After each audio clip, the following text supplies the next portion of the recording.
On three. Yep. One, two, three. What's up, everybody? Welcome to another episode of True Crime and Cocktails. We're so glad that you're here. As always, I am your host, Lauren Ash, and as always, I am joined by my co-hostess with the most S, Christy Oxborrow. How you feeling? Good.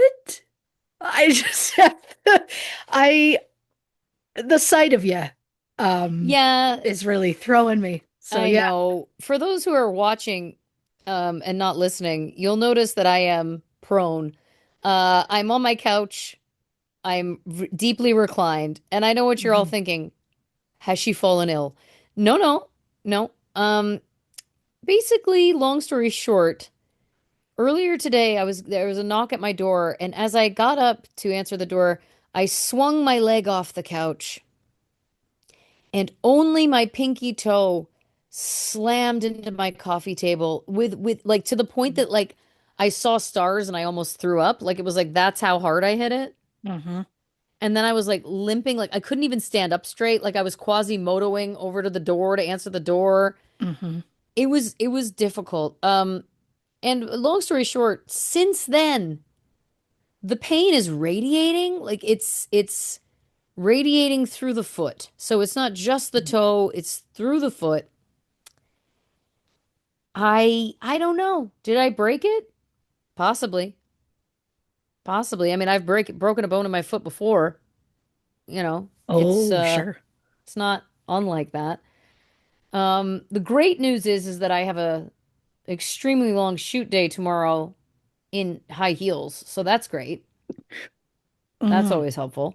But Mhm. long story short, so when I went to get my shit together to do this record, I went to the place that I normally do, and I was like, all right, I'll just sit in this chair. I'll put my foot up on another chair. And there was just no way for me to get comfortable, like no matter how I positioned it. So then I Sure. was like, I think I might have to get on the couch. So I'm laying on the couch, my foot is elevated. Mhm. I'm literally precariously balancing the microphone right now on my belly. As I breathe, it goes up and down. It goes up and down. I don't know if that's affecting the sound, and I apologize if it does. But here's what I'm saying. I'm here. I'm Mhm. here. Mhm. Possible broken toe and all. I'm here. Yep. And they And when I say appreciate I that. am doing We the all best I do. can, this is the best I can do. You're doing great. Hey, we appreciate it. And what is God, it? I've Rice, rest, ice, something that starts with a C, and mhm. elevate. What's And the C? Is it not a C? If it's not, then how is it rice? I don't know. is that for what's that for? Injuries? I'm not even 100% sure. I think it's I think it's something about like if you like hurt a foot or a leg or something. Oh, I could be wrong. I hope the C stands for chocolate, if I'm being honest. well, Or chips in your case. listen, did I also rice, rest, ice, compression, Okay. elevation? I was 3 out of 4. That's like 75%. Yeah, man. Absolutely. You could take a Wait a girl out second. of school. Why is rice no longer recommended? So I finally remember it for all, after so many years of learning it existed, and now it's no longer recommended. This is bullshit. Oh, Oh, come on. Also, it's one of those things where it keeps showing me ads. It's like just get to the point. oh, I don't like the constant ads. Unnecessary. Yeah. And look, I've already lost interest. You know what I mean? Like I'm trying, I can't. Peace and love. What the hell is that? More modern approach. Okay, the Rice method has been replaced by more modern approaches focusing on active recovery, primarily peace and love for acute and subacute injuries and police for early mobilization. These methods move away from strict rest and icing, encouraging early movement to facilitate faster healing. You know what that sounds like it's coming from? Somebody who runs marathons. Oh, that definitely feels. I'll take the rest. Oh, wait a second. Okay, let's go back. I may have spoken too soon. Peace and love, which feels like far too long of an acronym. Can I just go on record as That, saying oh, that so much? peace and love is an acronym as opposed to just Rice. be gentle and love yourself. Is what I thought that was meaning. Yeah, no, no. I'd love to read it to you. P, protect, restrict movement for 1 to 3 days. E, elevate, limb above the heart. A, avoid anti-inflammatories, avoid ice and NSAIDs to allow natural healing. I've done both. So, compress, use bandages to reduce swelling, educate, understand the injury. Get fucked, peace and love. Why don't you go educate yourself? L, load, introduce movement and weight bearing gradually. O, optimism, stay positive. This is dumb. V, vascularization, do pain free aerobic activity. E, exercise, restore movement or strength. I'm not exercising at the best of times. Let's get real. Don't tell my Wait, doctor. did did I miss V? V is vascularization. Get out. There's, This but sounds wait, to me like they came up with words they wanted to use and tried to figure out what to put with each letter. putting optimism in there, I can't. No. You know what? Here's the thing. This is too woke. You know what I'm saying? That's Yeah. too woke even for me. I'm The pretty the woke, but lady that's too woke. the lady on this show most known for woo woo, and that's too far for even her. Okay, here's the next one. Police. This is the next acronym. Okay. I'm hearing a Protect. I'm hearing a lot of rice letters in there. Uh-huh, exactly. Well, listen to this Uh-huh. one. Protect. Optimal loading replaces complete rest to promote tissue healing. What? Okay. I, shocker, ice, Yep. compression, elevation.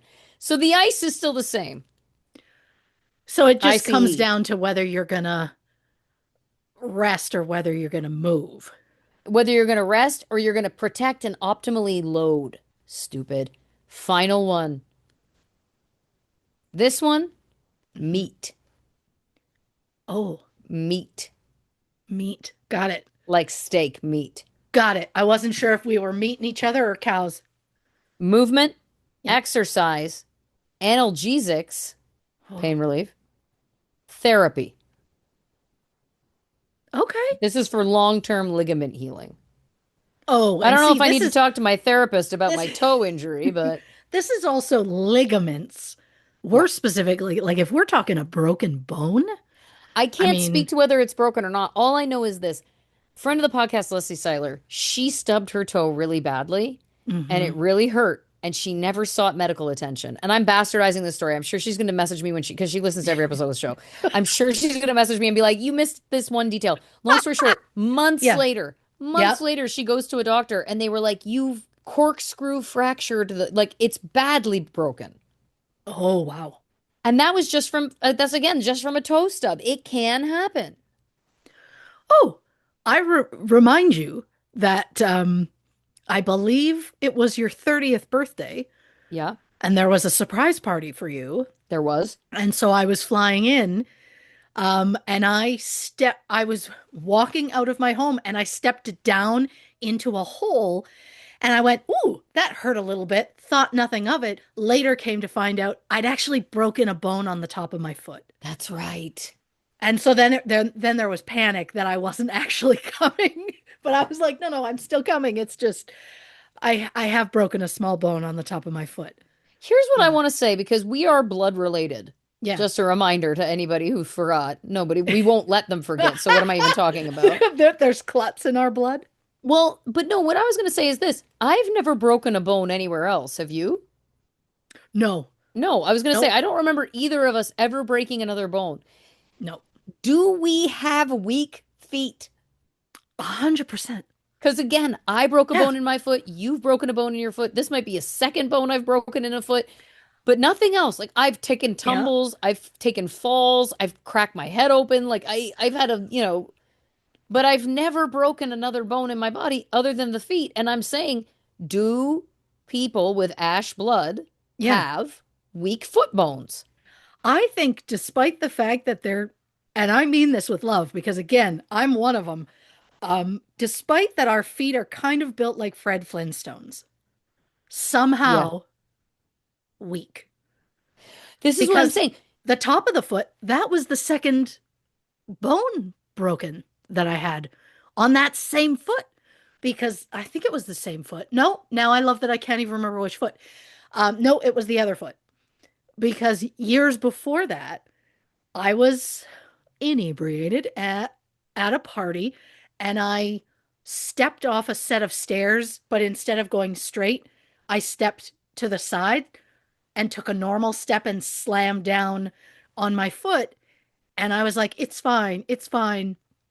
The next day, went to the hospital because I was like, it is not fine. Mm, They told me it was sprained. These are all the things I had to do. That's when they were telling me go and do the rice nonsense.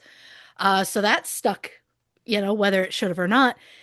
And then, oh, like a couple of months later, I was like, it never got 100%. And I right. got in to see a surgeon who yelled at me to my face for not coming to see him soon enough because he's like, you actually had a small fracture in your ankle.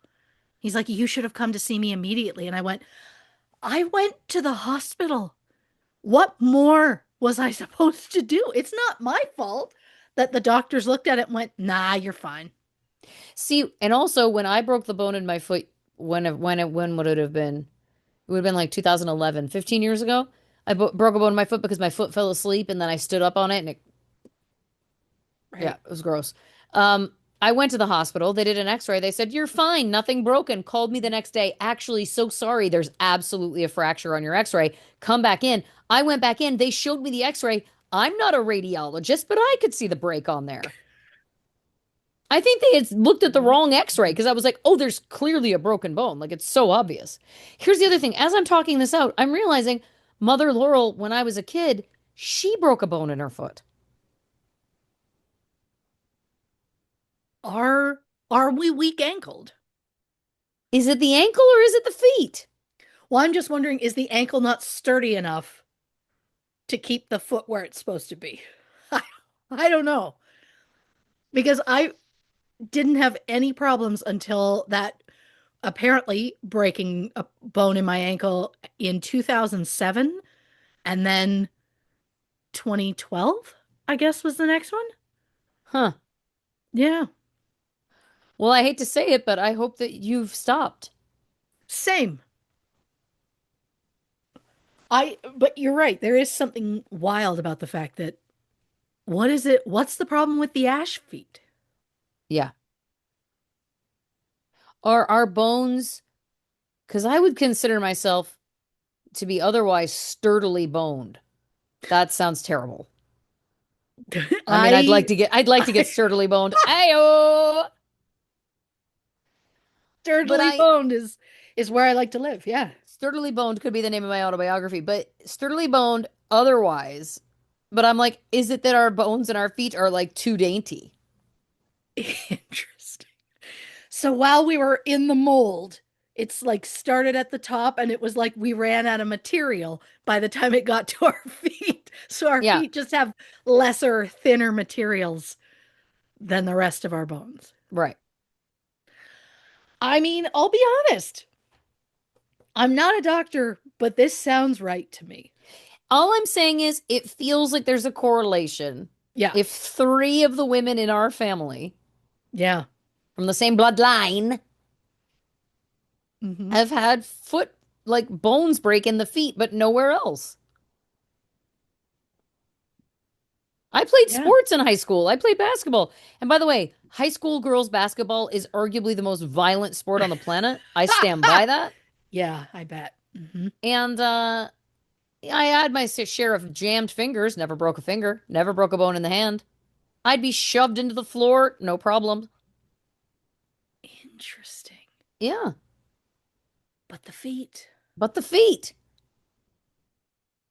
there's got to be something there. I think there's something there. I mean, I hadn't thought about it, but I'd like to now do a survey of Ash women and find out things about their injury. Also, why the women? Yeah, We have enough. We have we enough do. to deal with. We don't need Women to in general, worry yes. about, dainty feet. And Yeah. not like physically dainty, where it's like, okay, Cinderella, here's your slipper, you naughty thing. What was that? Why'd I have to turn it that way? But you know what I mean? Not like the delicate foot that's being slipped into a shoe. No, I don't mean that. Like, our feet look sturdy, Yeah. very caveman-esque. A wide foot, some may say, some of us more than others, but somehow just not built right. Yeah. Built to break. Like an iPhone. Built to Break also sounds like, first of all, A, an amazing song title, or Yeah. B, a memoir. Yeah. Built to break, but you're the glue. Here I go.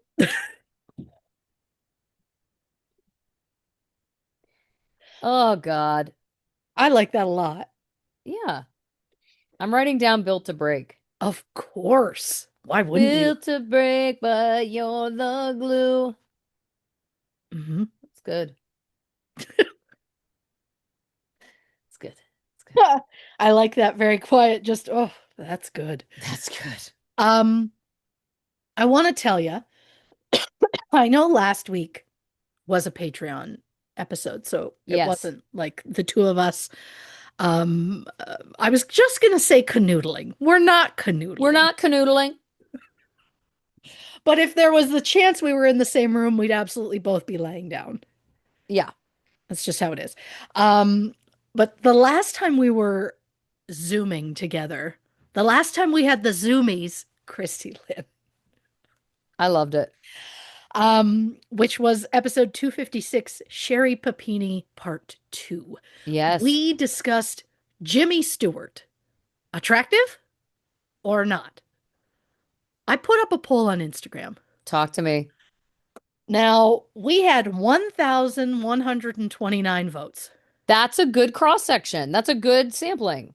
I thought so. 65% said yes. See? Yeah.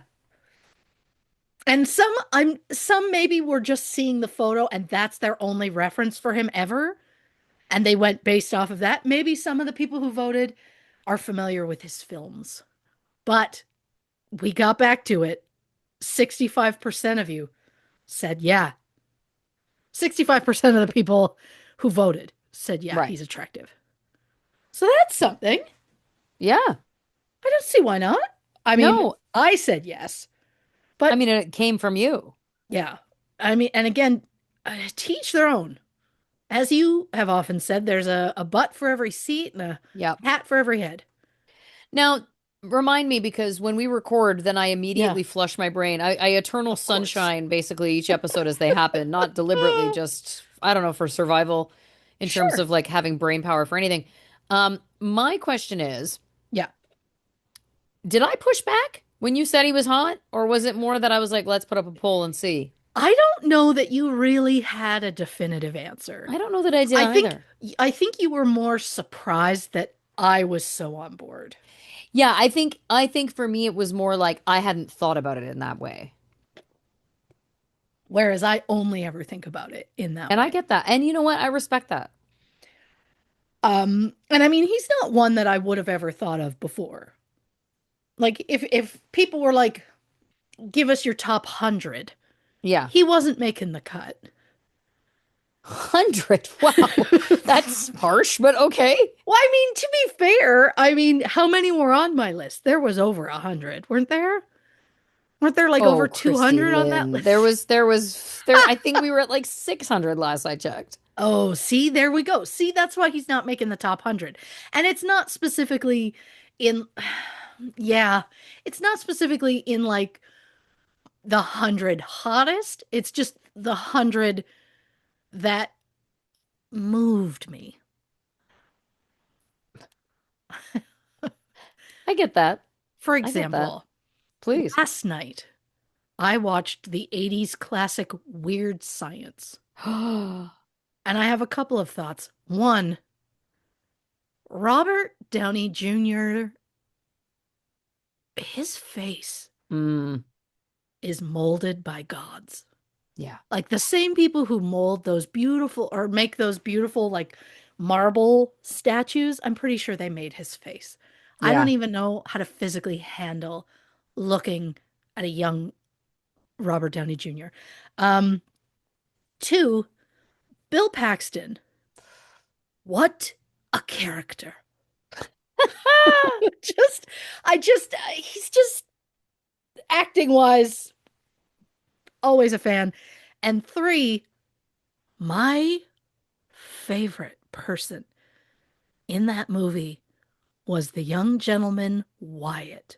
I Okay. had the biggest crush on him when I was younger. I don't know what it was about him, but I was obsessed with him. Huh. He had the boyishly handsome looks that I was like, that is of interest to me. When I Yeah. was like 8 years old watching this movie that I should not have been watching, Yeah. he was of my interest, just like the oldest son from The Great Outdoors. They had a similar vibe. I'm pulling it up. Oh, of Oh, course. him. Yeah. See, I only ever saw Weird Science one time. Oh, sure. And I remember it was on Fox 31, shout out. And it was one of those things where like they would show these Saturday and Sunday afternoon movies. Oh, And it was movies like that, yeah. and there would be so many commercial breaks that a movie would take like, it felt like Yeah. 4 hours. Hours and hours. Yeah. It was very, very long. And I Yeah. just remember Weird Science feeling so long. Yeah. Was it Anthony Michael Hall? It was. Yeah, It was like two teenage boys that use their computer to build the perfect woman that's right. because they're like the nerdy losers at school, and she's like gonna help them become cool or something. Yeah. I don't know. Look, did I enjoy it? Yes. Also, is this a deeper thing for me? Because I'm going to tell you this. For the last month, I've become obsessed with 80s and 90s movies. Talk to me. Now, I've realized for the year, like starting this specific year, I've watched a few of them off and on, but I wasn't like specifically going out of my way to pick 80s and 90s. But I've become so nostalgic for I don't know if it's, the state of the world just keeps getting worse every day Yeah. or what it is that I'm just like, I want to remember a simpler time. So I've made a list. I started thinking, like, what are some 80s and 90s movies I haven't seen in years that I want to see again? So I just started like making a list and I'm like, let's see. Well, I've split the list into three categories. We've got 80s, 90s, and then family. And the family ones I can watch any time of the day, whether kids are around or not. And I don't have to worry that they're going to walk in and see two characters making jumbo boobs on a computer or something, Right. right? So the list got up to 451 movies. Wow. I will not have time, but I went back through movies that were chosen since January 1st of this year. And from January 1st to April 7th, before I got the idea that I was going to really focus, I managed to watch 26 movies that were between 1980 and 1999. Just Wow. happened to have chosen because they're a classic, like obviously like Right. a Jurassic Park, a Speed, a Twister, things like that that I watch pretty much yearly. Just Right. happens to work. Well, since April 8th, and then today, as of this record, is May 8th. So for the last month, when I actually was like, start focusing on it, I've watched 57. 57. Yeah. Was there a day last week where both my husband and I happened to be off? And he's like, what do you want to do today? I'm like, obviously, we're going to have a date that lasts 24 hours, which means we're going to watch five or six 80s movies. There were some 90s, I think, in there as well. and then just get like delivery for every meal. Yeah. That's To beautiful. me, that was a successful date. But like, there were so many movies I forget how good they are. Like, I loved Great Outdoors. And I also want you to know, like, when I say I have the list, I printed it out so that I could highlight them when I watch them. And then I have a notebook where I write down, I have columns on the page of each year because at the end of the year, I want to see how many from each year Right. that if to see if there was like a year I stuck to more than others. But like I watched My Stepmother is an Alien Oh, for the first time classic. in like 30 years. What a delight. What a delight. The entire time, I just kept saying how stunning Kim Basinger was and how no one else could have done that role. I was like, she's perfect. Like the whole time. I was like, this this is I'm living my best life. I watched Three Amigos the other day just Oh, for fun. yeah. Like that's really all this is just for fun, but I was just gonna say, what's the other reason to watch a movie? well, here's Hardcore critique? I've definitely I watched a lot of TV and movies when I was a kid, and I think I'm just kind of going back to it for whatever reason, but like we watched Last Action Hero Oh, the other day, and I was like, what a goddamn classic that I forget exists all the time. Um, but I mean, and again, like Speed and The Mummy, Mrs. Doubtfire, like those are all ones that I watch a lot. But now I'm like, oh, need to fold the laundry? Let's find a movie. yeah. And then I put on something 80s or 90s. I don't know why that has to be it, but I'm jazzed about it. I can't wait I'm to see how jazzed. many of these I'm getting throughout the year. But now it's an automatic, like, oh, it's an afternoon? I guess I'm just putting on a movie. What I like is that Yeah. it couldn't be more you because it's not just that you're watching them, it's that you Hmm. have to then make a list Yep. that's, or excuse me, multiple lists that Yep. are delineated by year because you're like, Yep. I want to see if there is an outcome. I do, because that's, I guess, part of the fun for me. Um, but also, is the list that I printed out the third time I printed it out? Because after I did the first one, I thought of like 100 more movies and added them. Yep. And then the third time, I realized there were a few I forgot, and I'd made a mistake in part of my alphabetizing because, yes, the list is alphabetized. It's just I easier to find them. look, I don't have to ask if the list is alphabetized. I just assume I know. Yeah, because there's, I know who if I'm it's dealing not, with. anarchy. Here's the other thing. I think Yep. we should be doing just a casual poll of women in the family about when they broke, not if they broke their feet at some point, because I'm going to go Yeah. on a limb and say I think we all have. Nothing to Sure. back that up. But this is what I'm saying. Yeah. You know, Yes. Ash women, weak feet. I mean, that's a poll I could put up on Instagram, but it's a very specific, Yeah, strong, really specific group. strong hearts, clear eyes, bad feet. Excuse me, weak feet. Weak feet. Yeah. I have a pretty high rating on Wiki Feet. Don't make a big deal out of it. It doesn't matter. I don't want to think about it, to be honest. I try not to No. think about. I mean, to each their own, whatever people are into, Yeah. not for me. And I that's don't want to okay. know. Here's my thing about Wiki Feet. Like, Hmm. look, am I posting close-ups of my feet? No. No. But if Hmm. I'm posting something that it's in an open-toed shoe, I don't want to think about the fact that then there's somebody at some place, somebody in Boise, somebody in Chattanooga, somebody in Fort Lauderdale, who knows is the point, somebody somewhere, Hmm. Hmm. you know, jerking it to my tootsies. I don't want to know that. And the problem with WikiFeed is that it brings it to the forefront of your mind, where then you have no choice but to look at the fact that if your feet have ever been on the internet, Mm. guess what? They found him.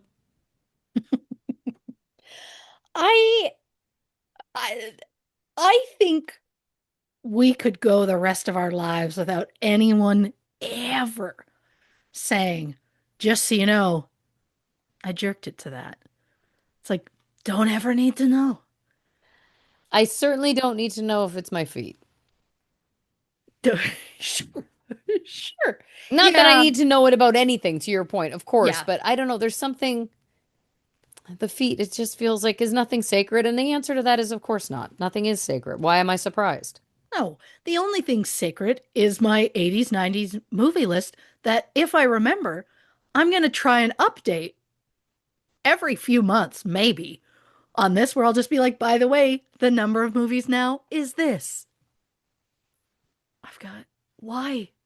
Because you can take the girl out of school, but you can't take the school out of the girl. Yeah. Do you want me to start doing report cards for real?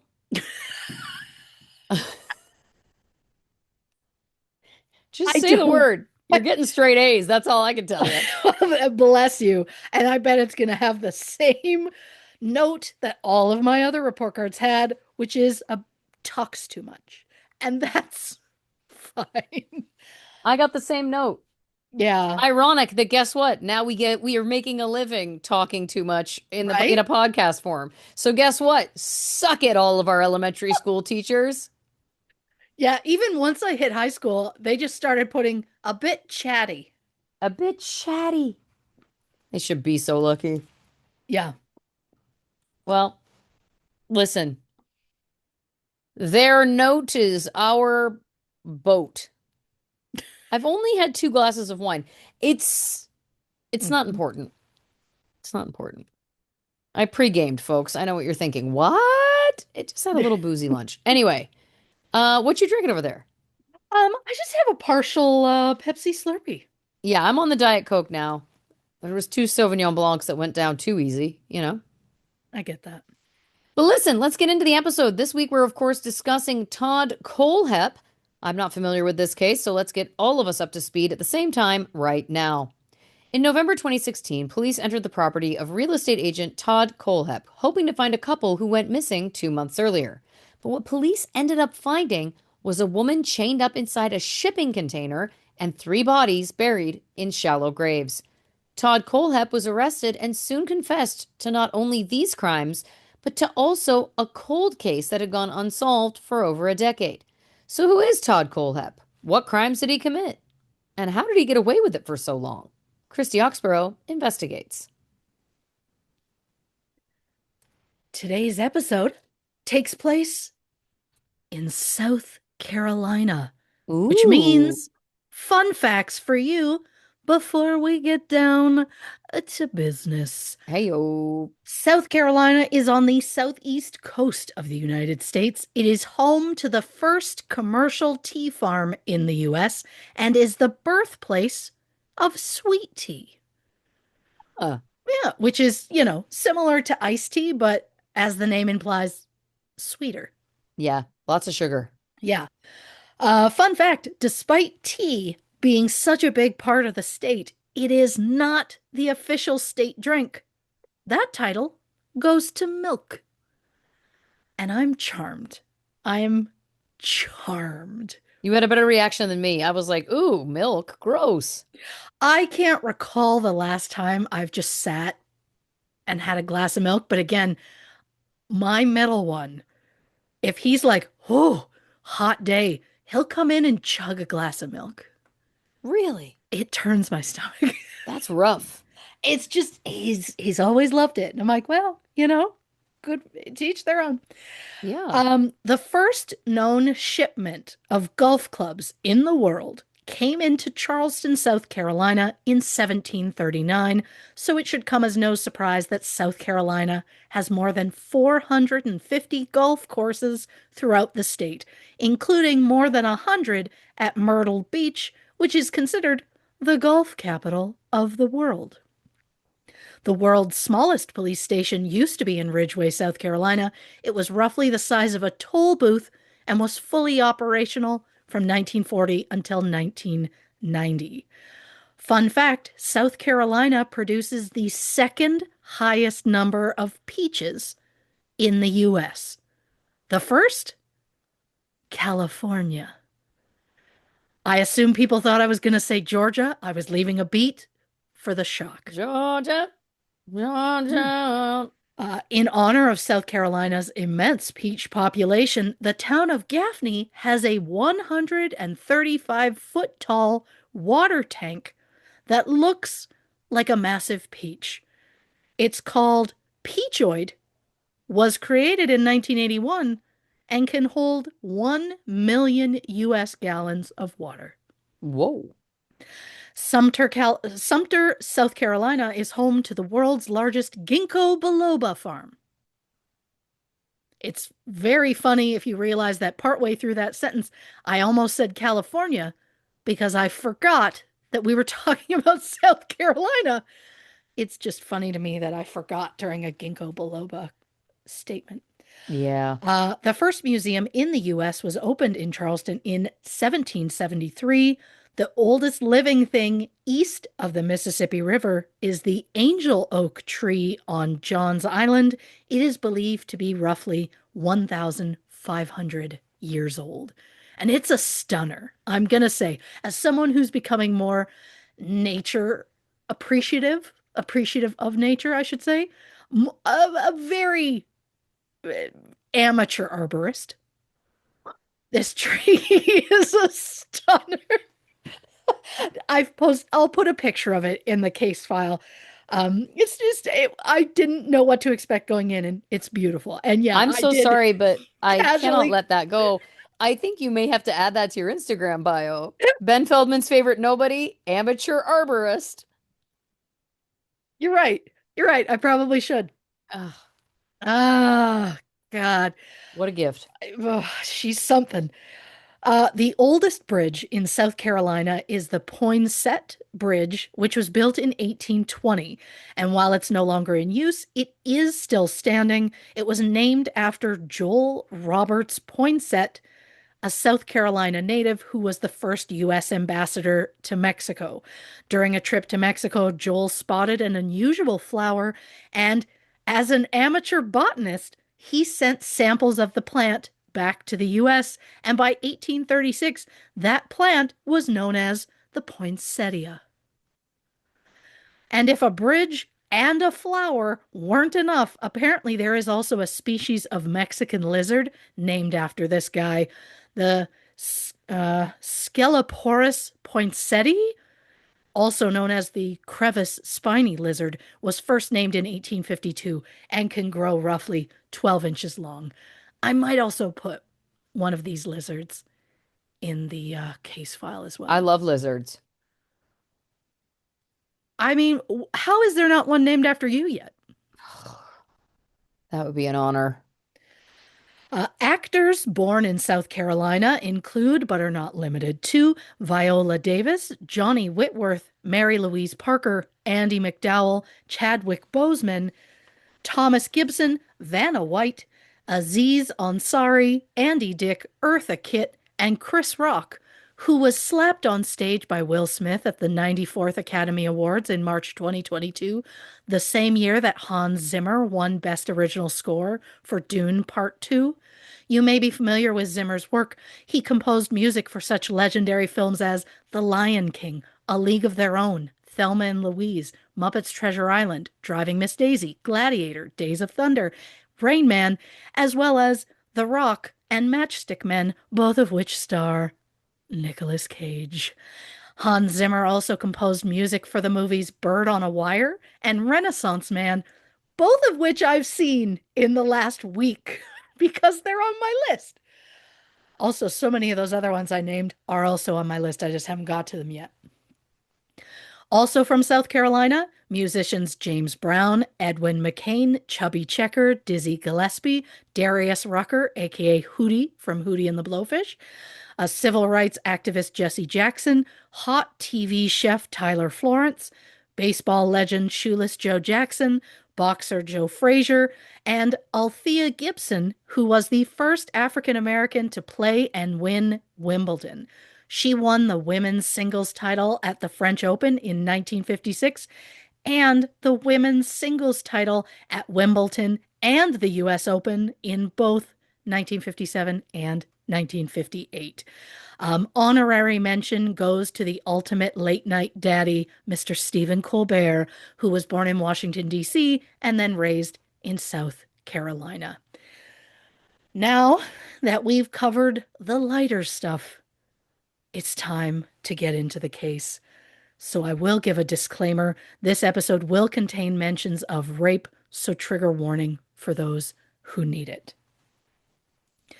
On August 30th, 2016, 30-year-old Kayla Brown and her 32-year-old boyfriend, Charles Carver, who went by Charlie, were last seen leaving a friend's house in Anderson, South Carolina.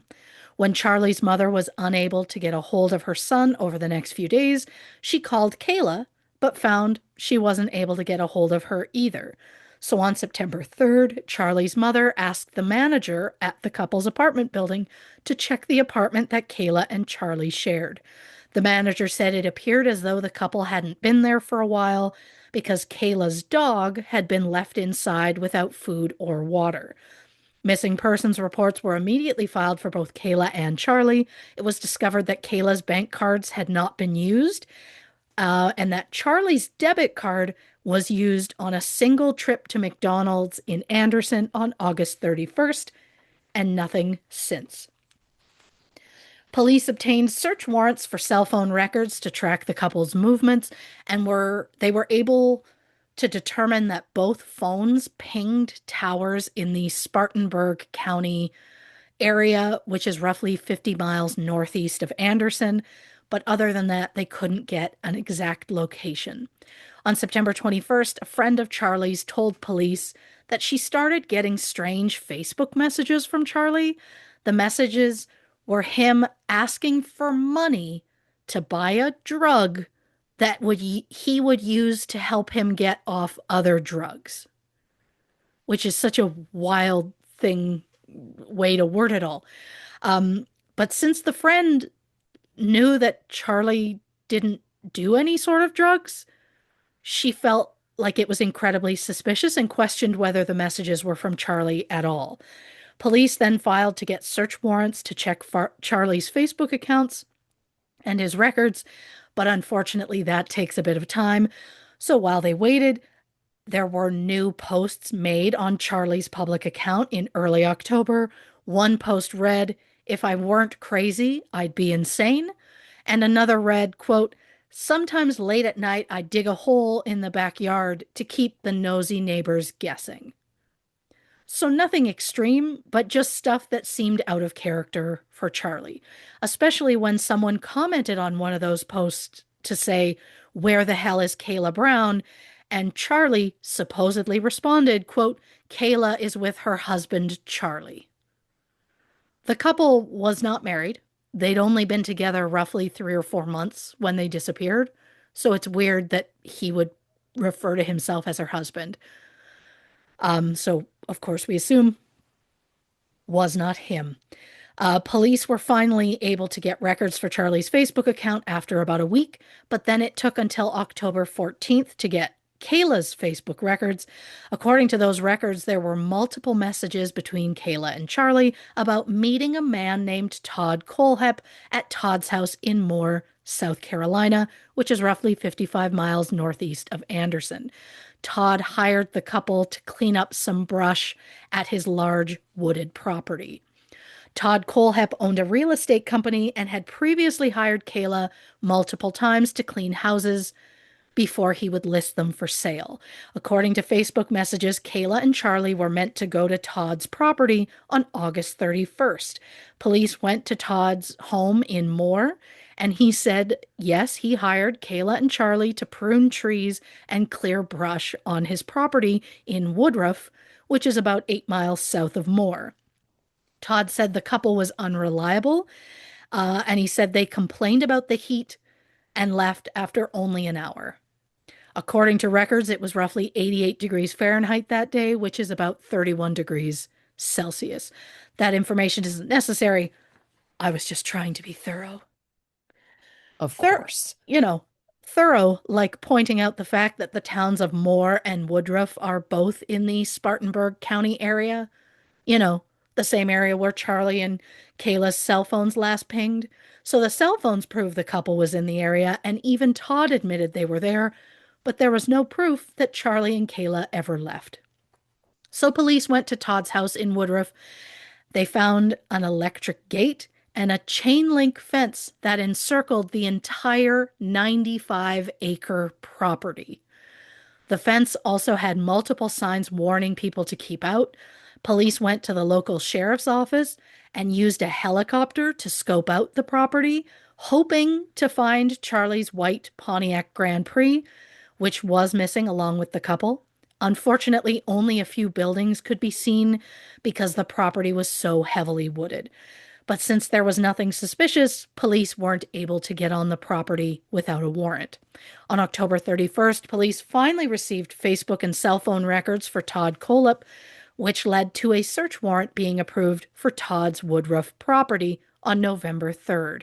While police were on the property, they heard noises coming from a 15 by 30-foot metal shipping container, which had a padlock on the door. Once they were finally able to get inside, police discovered Kayla Brown chained to the shipping container wall at her neck and ankles. Kayla told police that Todd Kohlhepp had hired her and Charlie to clean up his property, but when they arrived, Todd pulled a gun on them.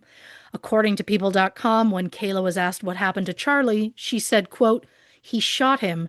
Todd Kohlhepp shot Charlie Carver 3 times in the chest. He wrapped him in a blue tarp, put him in the bucket of a tractor, and locked me down here. I've never seen him again." Todd Kohlhepp was immediately arrested. So the question now is, who the hell is Todd? Yeah. Great question. Todd Christopher Sampsell was born March 7th, 1971 in Florida. According to his mother, Regina, who went by Reggie, Todd's father left them when Todd was about 2 months old, and Reggie and the father legally divorced 2 years later. Reggie remarried a year after her divorce, and Todd became a Kohlhepp. Now, because Todd is a shitty human, I'd rather not be too familiar by calling him Todd, so I'm just going to keep calling him Kohlhepp for the rest of the episode. And just to clarify, I have heard the surname pronounced as both Kohlhepp and Kohlhepp, but since this guy is an absolute piece of shit, I don't care which one is right. Specifically for him. If I was referring to somebody else, I'd want to know. For him, I don't care. And I know it's early for me to be this testy, but I don't feel bad about my attitude because I know what's coming. Yeah. Even if I stopped now and all you ever knew about this guy was that he killed one person and then kept another chained up in a shipping container for 2 months, I'd like to believe you agree that Todd Kohlhepp can get bent. But if not, never fear. You will absolutely change your mind by the end of this episode. I guarantee it. So, throughout Kohlhepp's childhood, he was described as troublesome. He was often aggressive with other children, even at a very young age. And I'm talking like shoving other kids on the playground, destroying their property. One time he trapped a girl in a dog cage. And one time he stabbed a girl on the school bus with a pair of scissors. Oh my God. But don't worry, Kohlhepp's mother, Reggie, said he stabbed the girl in the leg and said, quote, "Not much. I mean, it didn't go deep." And I mean, that's a troubling response at best. Reggie admitted her son had a lot of intense anger, saying, quote, "I had to get rid of the anger. Nothing I did seemed to help." So she made several attempts to get her son into counseling. There are reports from this time frame that describe Kohlhepp as preoccupied with sexual content, explosive, and unable to get along with other children.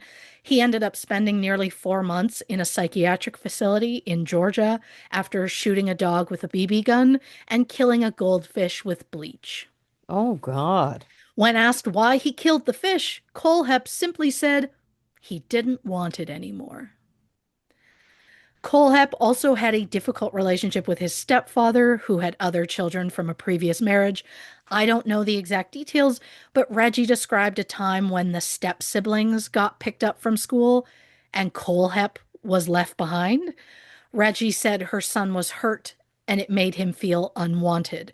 So when his biological father showed up when Kohlhepp was about 11, Kohlhepp begged to go with him, even though they hadn't seen each other in 8 to 10 years. At first, Reggie refused because she didn't want her son to move away. She said she bought Kohlhepp brand new furniture for his bedroom, hoping to entice him to stay, but instead, Kohlhepp used a hammer to destroy it all and then threatened to kill his mother. Reggie said she was so terrified of him, she locked Kohlhepp in his room at night and then would also lock her own bedroom door just for the sake of safety.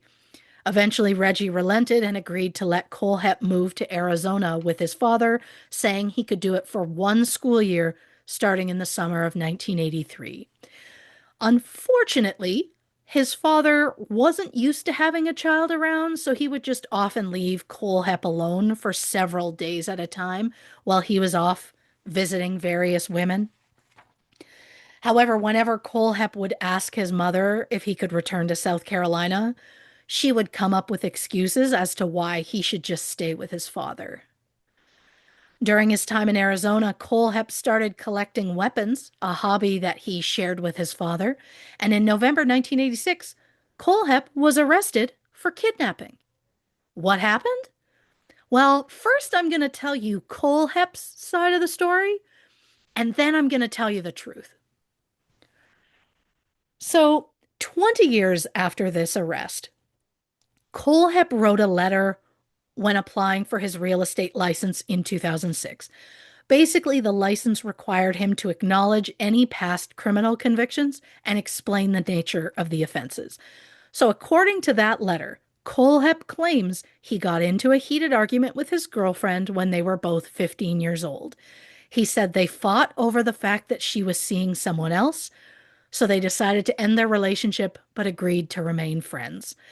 At that moment, they realized that Kohlhepp's dog had gotten loose, so the girl offered to help him catch the dog and bring it home.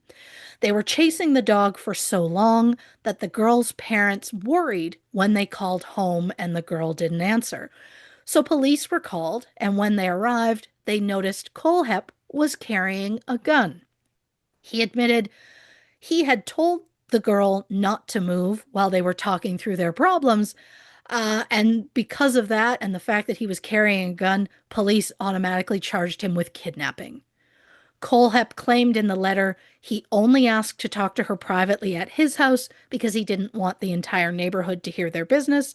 He also claimed that he was only carrying a gun because he was worried about crime in the Phoenix area at the time.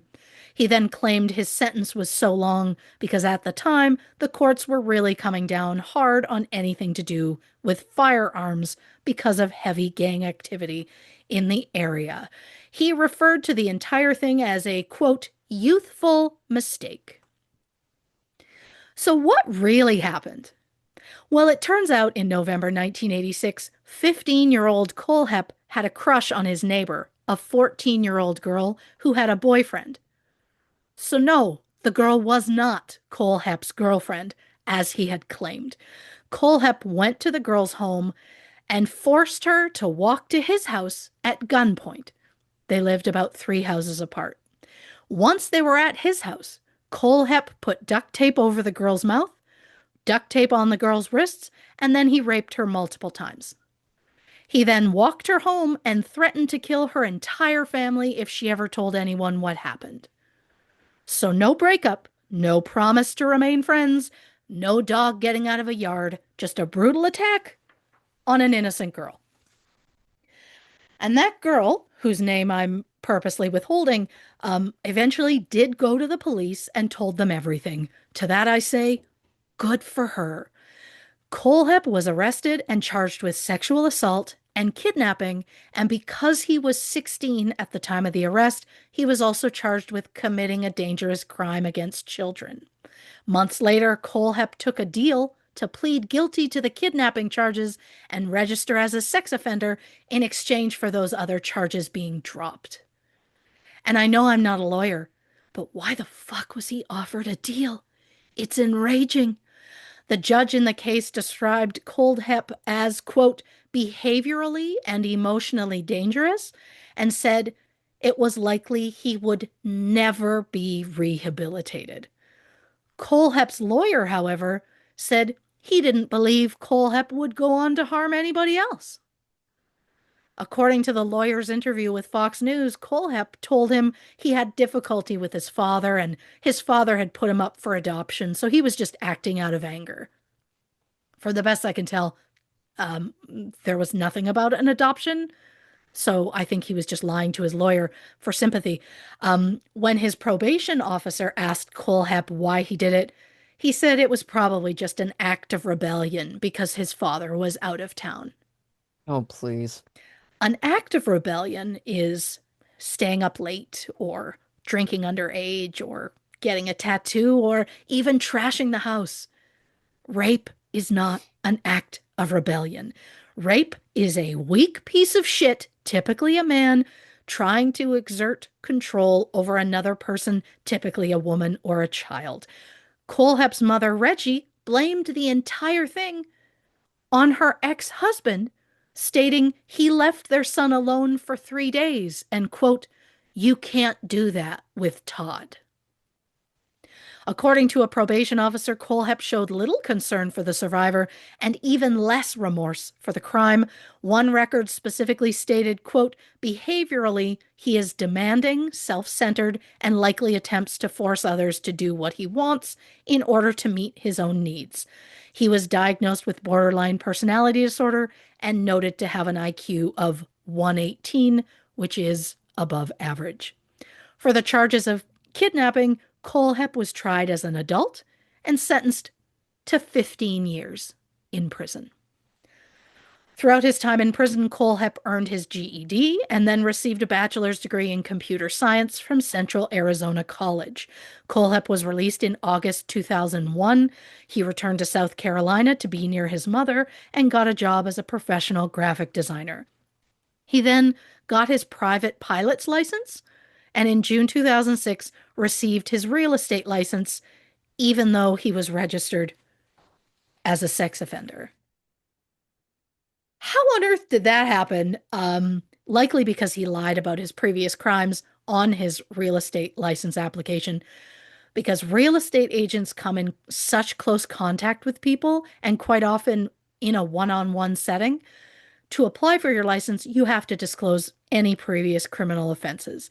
And as I mentioned earlier, while Kohlhepp did admit to being in prison, he downplayed the severity of the crime.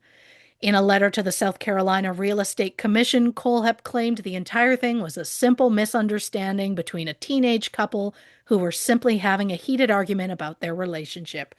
What he failed to mention is the fact that the survivor absolutely was not his girlfriend, and that he raped her at gunpoint.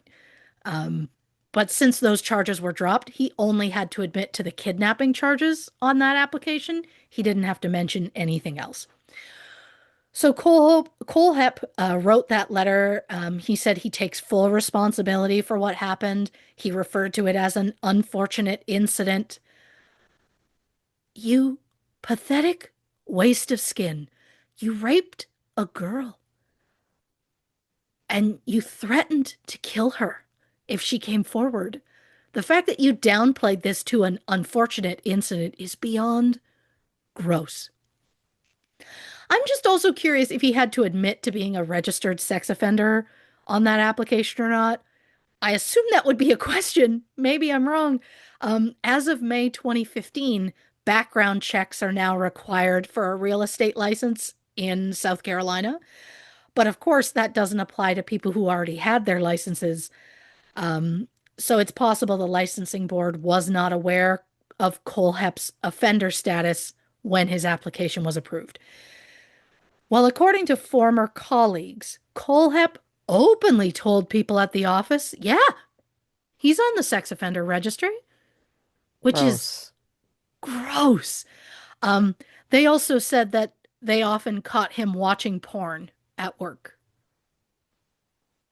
In 2008, Kohlhepp earned a Bachelor of Science degree in Business Administration Marketing from the University of South Carolina upstate, and soon after he started his own real estate firm called Todd Kohlhepp and Associates.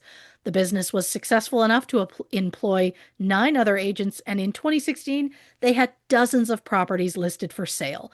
On the company's website, Kohlhepp joked that he threatened to not feed his employees, saying, quote, "It's amazing the motivation you get after day 3," which is horrifying when you realize that in 2016, Kohlhepp kept Kayla Brown locked in a shipping container for Ugh. more than 2 months, and he was only feeding her once a day. Kayla said that the day they arrived at Kohlhepp's property, Charlie was shot. After that, she was kept locked in the shipping container. She said Kohlhepp would enter the container once a day, remove her chains, and then force her to walk at gunpoint to a garage nearby. Kohlhepp then took Kayla to his apartment, which was above the garage, where he would feed her, rape her multiple times, and then lead her back to the shipping container and chain her back up. Kayla slept on 2 dog beds and said that sometimes Kohlhepp would give her a washcloth and a bucket of water to clean herself. After the first few weeks, she said he removed her handcuffs, but he kept the cuffs at her ankles and the chain around her neck at all times when she was in the container. When police asked Kayla what happened to Charlie, she said Kohlhepp shot him multiple times, wrapped his body in a tarp, and then took Kayla to the shipping container. She said Kohlhepp told her Charlie's body was buried on the property along with some of his previous victims. Police searched the property using cadaver dogs and eventually found Charlie Carver's Pontiac Grand Prix, which had been spray painted brown and covered with branches, which is why they would not have seen it in the helicopter from above. Also on the property, police uncovered numerous weapons, including handguns, rifles, and ammunition. According to Rolling Stone, there was no record of a background check under Kohlhepp's name for the purchase of any of these weapons, meaning they would have been purchased illegally. And it turns out a man named Dustin Lawson later admitted that between 2012 and 2016, he bought at least 12 guns and 5 silencers under his own name for the sole purpose of giving them to Kohlhepp, even though Dustin knew that Kohlhepp was a convicted felon and therefore not allowed to own firearms. Dustin pleaded guilty to 36 federal firearm charges in 2018 and was sentenced to 8 years and 3 months in prison. He was released early in November 2023. While police searched Kohlhepp's property in November 2016, Kohlhepp remained in custody, and while he didn't cooperate at first, 2 days after his arrest, he agreed to help police as long as he was allowed to speak to his mother and then transfer money to the bank account of a friend's child. After that, he went with the police to his Woodruff property and then showed them the spot where he had buried Charlie Carver. Charlie was described as loving, strong in his faith, and a hero to his family who said he could make you laugh until you cried. Charlie Carver was just 32 at the time of his death. Once Charlie's remains were found, Kohlhepp told police everything.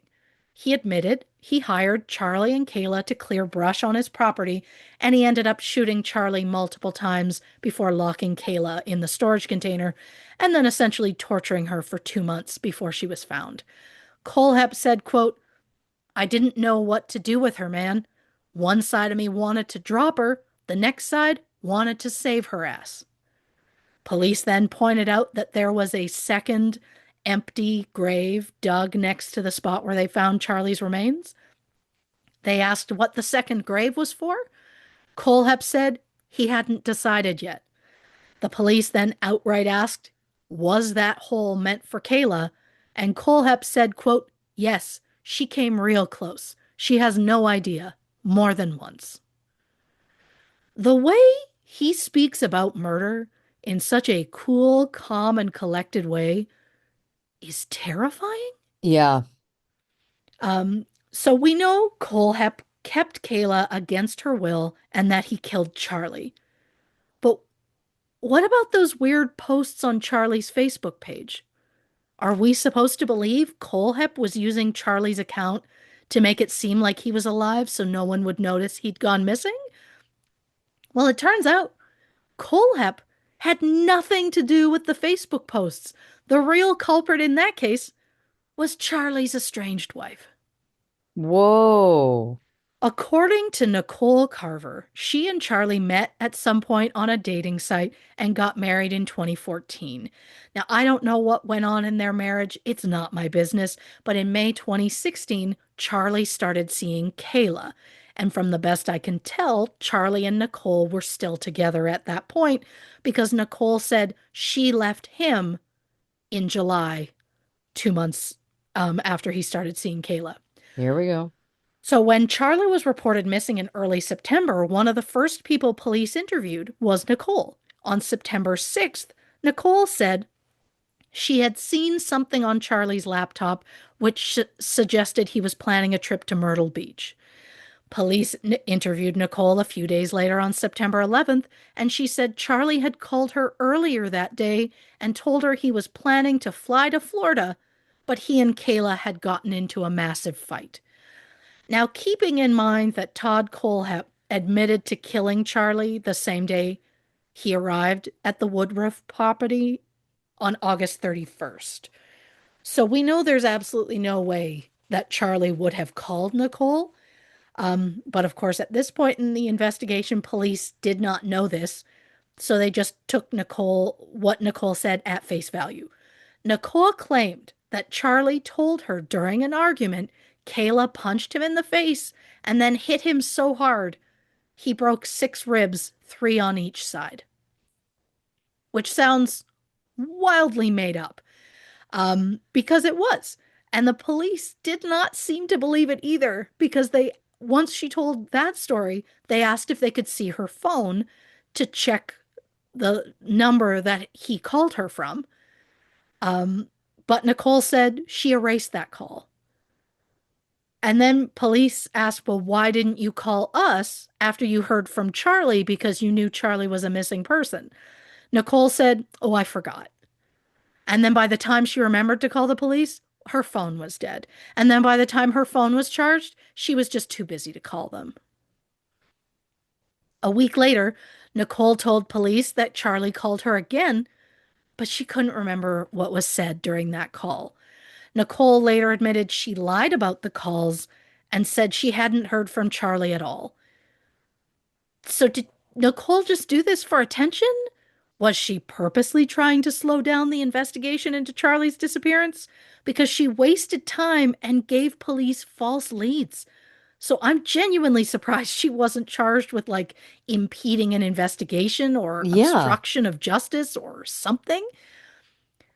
Then police learned that Nicole not only lied to them about the calls, she had been the one posting things on Charlie's Facebook page, pretending to be Charlie. Jesus. Again, what was the point? From the best I can tell, Nicole had no connection to Todd Kohlhepp, so she wouldn't have known where Charlie was. So why post on his account? Around the same time that Nicole was posting on Charlie's Facebook page, she also contacted AT&T, identifying herself as a police officer, including using the badge number and name of a police officer who was working Charlie's case, and told the company she needed them to track down Charlie's cell phone.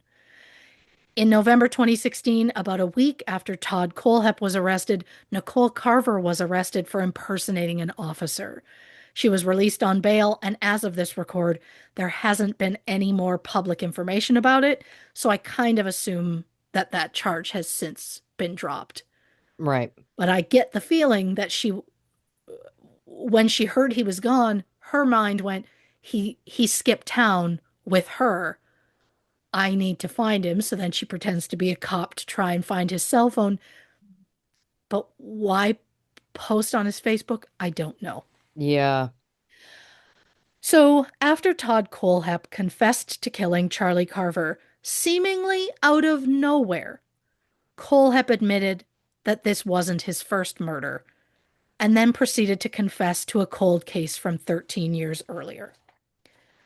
On November 6th, 2003, four people were found dead at a motorcycle shop called Superbike Motorsports Suzuki in Chesney, South Carolina.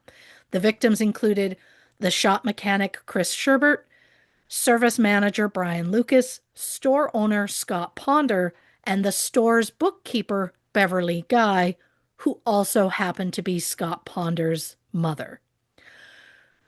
Chris Sherbert was described as mechanically minded with a talent for fixing anything with a motor. He was just 26 at the time of his death. Brian Lucas was described as strong-willed, loved to laugh, and would help anyone with anything. He was a father to two young sons and was just 29 at the time of his death. Scott Ponder was described as a hard worker, ambitious, and never afraid to try new things. About a month before his death, Scott learned his wife was pregnant. He never got to meet his son, who would eventually be named after him. Ugh. Scott was just 30 at the time of his death. Beverly Guy was described as compassionate, always saw the good in people, and it was said she'd go out of her way to help anyone, even a stranger. She was just 52 at the time of her death. And since Scott was her son, it meant she also did not get to meet her first grandchild. When police arrived on scene, they found 18 shell casings from a 9mm gun, but no fingerprints from the suspect, despite numerous tips and a sketch created with the help of a potential witness. The case went cold and was eventually featured on an episode of Unsolved Mysteries in 2014. Following his arrest in 2016, Kohlhepp admitted to being responsible, stating that he had purchased a motorcycle from the shop and they were rude to him. According to police records, Kohlhepp's name was on the customer list from the shop, as he had purchased a bike from there in April 2003. According to Kohlhepp, he went back a few days later and told them he was struggling to ride the bike, but they refused to give him a refund. 2 weeks later, he filed a police report claiming the bike had been stolen. He then returned to the shop months later to buy another bike, and two of the men at the shop teased him, saying like, "Ooh, is this one going to get stolen too? And didn't you have enough already?" Kohlhepp was upset, so he left, got a gun, and went back to the shop and killed everyone. Jesus. He said that he shot them each one by one, making his way through the shop, and at the end, he went back and shot them each again, this time once in the forehead. So, how do we know that he was really responsible for this and that he's not just using a cold case for some sort of sick street cred? Well, police say Kohlhepp knew details about the crime scene that were never made public, details only the killer would know. They never elaborated further, but Kohlhepp said the reason there were no fingerprints on the shell casings was because he always wears two pairs of gloves when loading his weapons, just in case he ever uses them in a crime. Yeah. Way to think ahead. Right? So what happened to the weapon? Well, Kohlhepp claims he broke it into parts, put them in various bags of used cat litter, and then tossed them in a dumpster at the apartment building he was living at the time. Also, just a reminder, this happened in 2003, just 2 years after he was released from prison. When confessing to the crime, Kohlhepp said, quote, "That was one big building. I cleared it in under 30 seconds. You guys would have been proud." He then added, quote, "My golf game is weak. My kill game is strong." Sounds to Jesus. me like someone really wants dad to be proud, Yeah, for real. right? And while he was confessing, police discovered the remains of two more people on Kohlhepp's property. The bodies were eventually identified as Megan McCraw Coxey and her husband, Johnny Coxey. Apparently, Kohlhepp used to frequent a Waffle House restaurant in Roebuck, which is about 4.5 miles north of Moore, where Kohlhepp was living. According to the staff, Kohlhepp constantly tried to flirt with the waitresses and tried to get them to come home with him. And it got to the point where, according to Rolling Stone, a male cook started taking Kohlhepp's orders to spare the waitresses from having to speak with him. Turns out one of those waitresses was Megan. Well, Megan and Johnny fell on hard times and they were last seen panhandling along Interstate 26 on December 19th, 2015. They were reported missing a few days later. According to Kohlhepp, he picked the couple up on the interstate and offered them work clearing brush on his property. Mm. He said he shot Johnny and buried him shortly after they arrived, and he kept Megan chained up in the same shipping container where Kayla Brown would be found 11 months later. Kohlhepp claimed he allowed Megan to stay alive as long as she was happy, but when she tried to run about a week into her captivity, he shot her in the back of the head and buried her next to Johnny. Megan McCraw Coxey was described as fun, free-spirited, and someone who always puts others before herself. She was just 26 at the time of her death. Megan married Johnny Coxey in early 2012. They had at least two young children together. Johnny was described as funny, athletic, creative, and loved anything with wheels. Johnny was just 29. Now, despite Kohlhepp admitting to being responsible for 7 murders and at least 2 rapes, according to his mother, Reggie, Kohlhepp isn't a bad guy. Oh He's boy. simply misunderstood. She described her son as ambitious and kind, saying he worked incredibly hard in his real estate business. Reggie said Kohlhepp was a loner, but not the monster or serial killer that people claim. Just to be clear, typically, the definition of a serial killer is someone who kills at least 3 people. A spree killer is someone who kills 2 or more victims in a short span with no cooling off period in between. So, technically, Kohlhepp is not just a serial killer, he's also a spree killer and a rapist. Um, and even though, thankfully, I'll never meet him, I refuse to say he's not a bad guy. When asked about her son's first conviction back in 1987, Reggie said, and this is going to sound familiar, he's not a bad boy, because he was just 16 at the time. He abducted a girl at gunpoint, raped her, and threatened to kill her entire family if she went to the police. I think that's a pretty good definition of a bad person. Yep. When asked about the murder of Charlie Carver, Reggie said, well, it's because Charlie mouthed off, as though that is any sort of reasonable excuse for murder. Reggie then said Kohlhepp had to keep Kayla Brown hostage because if he let her go, she would have gone to the police. What else was he supposed to do? I don't know. Not kidnap people? Yeah, maybe not get into that position in the first place. That's Correct. one way to handle it. Yeah. So why did her son kill 4 people at the Superbike shop? Because they embarrassed him and made him feel bad about himself. Reggie said, quote, he wanted to learn how to ride a motorcycle and they laughed at him when he fell over. This is why people tell kids not to bully. This is what can happen. That's a As bit of a though it leap. as though it was their fault because her son didn't know how to handle emotions. And I'm all for supporting your children, but at some point you have to stop making excuses for their actions and start admitting that maybe they aren't good people. And I know many parents see their children as a reflection of themselves and therefore refuse to admit when their child has done something wrong. But to make any excuse for any of Kohlhepp's behavior is wild. Although I will admit, Reggie did once say she was ashamed that her son had hurt anyone. So I guess that's something. Something. Um, Reggie Tagg passed away in April 2017 at the age of 70. And then a month after his mother's death, Todd Kohlhepp took a plea deal to avoid the death penalty. The deal meant he would plead guilty to the 7 murders and spend life in prison with no chance of parole and no chance of an appeal. So he pleaded guilty to 14 charges, including 7 counts of murder, 2 counts of kidnapping, and 1 count of criminal sexual assault.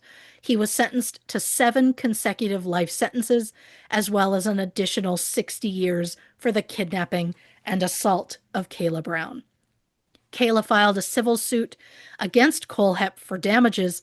She testified in court that Kohlhepp told her he was a serial killer and he dreamed of having more than 100 victims. He even allegedly spoke about a plan to kill a woman named Holly, who it turns out had been having an off and on affair with Kohlhepp since 2006. When Holly was contacted by police, she said she had loaned Kohlhepp money for the shipping container, and she even helped him stock it with food and bottled water, but said she had no idea that it would be used for nefarious purposes. Kayla was eventually awarded $6.3 million in the suit. In 2020, Kohlhepp's belongings, including at least one of his houses, were auctioned off and the proceeds were given to the families of his victims. And just when you think this case is over, there's still more stuff to come. Investigators discovered between May 2014 and August 2016, Todd Kohlhepp wrote dozens of reviews for products on Amazon. We're talking like tactical vests, pet feeders, dog toys, padlocks, tasers, and even season 6 of The Walking Dead. The reviews were all linked to Kohlhepp's personal Amazon wish list. And while reviewing items may seem harmless, some of the reviews were rather shocking given Kohlhepp's crimes. Just a few examples for you. He reviewed a folding shovel. And he wrote, quote, "Keep in car for when you have to hide the bodies and you left the full-size shovel at home." He then made a tasteless joke, which I'm not going to repeat, but yikes.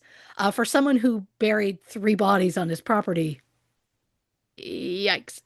Then he reviewed a chainsaw. He wrote, quote, "Works excellent. Getting the neighbor to stand still while you chase him with it is hard enough without having an easy-to-use chainsaw." There was also a review for a fixed blade knife, which read, quote, "Haven't stabbed anyone yet, but I am keeping the dream alive, and when I do, it will be with a quality tool like this." And finally, a review on some padlocks. He wrote, quote, "Solid locks, have 5 on a shipping container, won't stop them, but sure will slow them down till they're too old to care." As you may recall, Kohlhepp used padlocks to lock Kayla Brown in the storage container on his property. So I guess on top of being a piece of shit, Kohlhepp also dreams of being a comedian? Because clearly this dude loves attention. And speaking of which, in December 2017, Kohlhepp sent an 8-page letter to the Herald Journal, a newspaper in Spartanburg, South Carolina, claiming he had killed more than 7 people that he had confessed to. He wrote, quote, "I tried to tell investigators and I did tell FBI, but I was blown off. It was not an addition problem. It was a multiplication problem. Leaves the state and leaves the country. Thank you, private pilot's license." He then added, quote, "At this point, I really don't see a reason to give numbers or locations." Is it possible that he killed more people? Absolutely. When his mother asked how many victims there were, Kohlhepp said, quote, "You do not have enough fingers." But we know that Kohlhepp isn't a reliable narrator. When Kayla was being held, Kohlhepp told her he had killed 4 people. But by the time she was being held, he had killed 7. So the chances are we're just never going to know what the Yeah. real number is. Kohlhepp also claims he shot someone while he was living in Arizona. Police in Tempe started an investigation into homicides in the area between 1983 and 1986 while Kohlhepp was living with his father, as well as cases between his release from prison in August 2001 and his return to South Carolina in November 2001. The state of that investigation is currently unknown. The FBI responded to Kohlhepp's claims of more victims, stating that they have a pending investigation, but there is no update as to how that is going. But just to remind everyone of what an absolute piece of shit this man is, he's been in prison now for nearly a decade. And not only is he completely devoid of any remorse for what he did, in 2025, he was caught trying to make money off his crimes.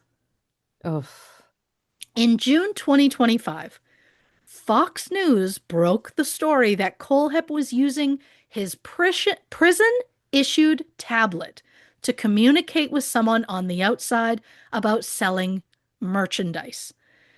What kind of merch are we talking? Oh, t-shirts that had TKSK embroidered on them? What does that stand for? Todd Kohlhepp, serial killer. In the messages, Kohlhepp claims he had interested buyers and was looking to, quote, make that cha-ching. oh God.